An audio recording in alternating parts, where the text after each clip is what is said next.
शिव महापुराण की कथा में हमने पहले कहा है, पानी घर में अगर फिल्टर का पीते हो तो वाणी भी फिल्टर कर कर दो, वाणी भी तो फिल्टर कर कर दो। जो मन पड़ा हम लोग वो बोल देते हैं। किसी ने कुछ बोला और तुमने अपशब्द कह दिया, किसी ने कुछ बोला तुमने आड़ा टेढ़ा कह दिया। जब पानी फिल्टर का पीते हो तो वाणी भी तो फिल्टर करो। किसको क्या बोलना है, कैसे आदर करना है, कैसे सम्मान करना है, क्या शब्द कहना है, क्या बोलना है, अपनी वाणी की फिल्टरता होना चाहिए। वाणी ऐसी बोलिए, मालूम है तुम लोगों को? बोलो जरा, वाणी ऐसी बोलिए जो मन का आपा खोए।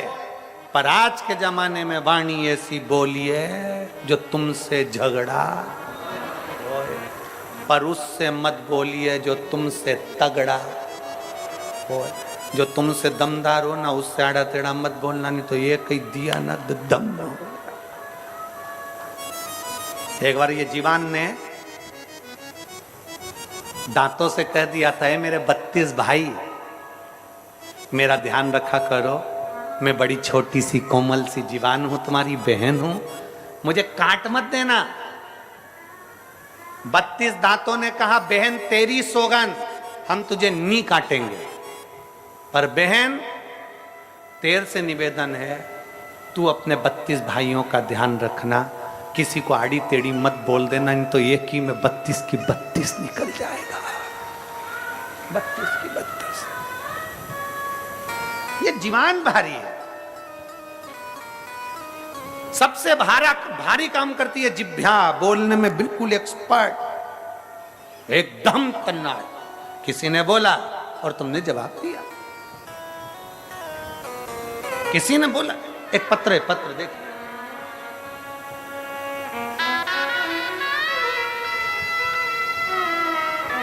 मेरा नाम खेमलता निषाद है। कहीं बैठी हैं खेमलता निषाद? मेरा नाम खेमलता निषाद है। मैं ग्राम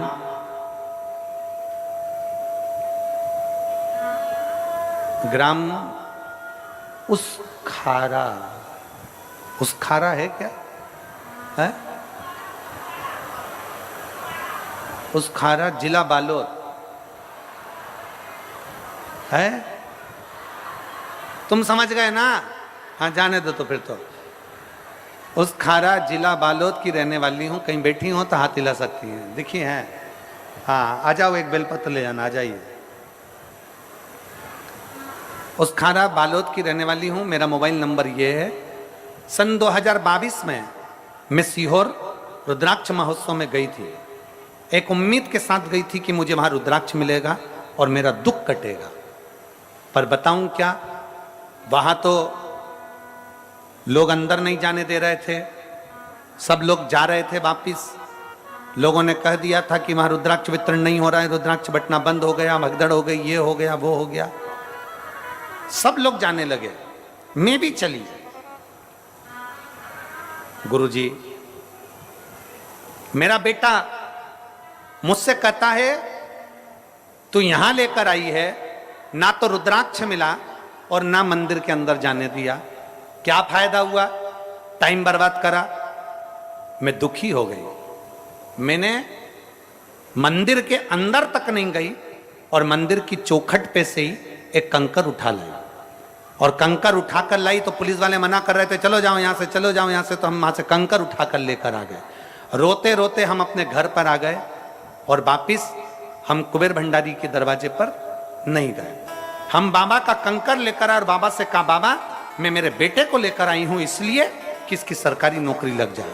ये अप्लाई कर करके थक गया है, इसकी नौकरी नहीं लगती है। गुरुदेव, मेरा बेटा मुझको ही कह देता था कि भगवान कुछ नहीं करता, पर मैं अपने बेटे से कहती थी, वो सीहोर वाला महाराज कहता है ना कि शंकर सुनता है, सुनेगा जरूर।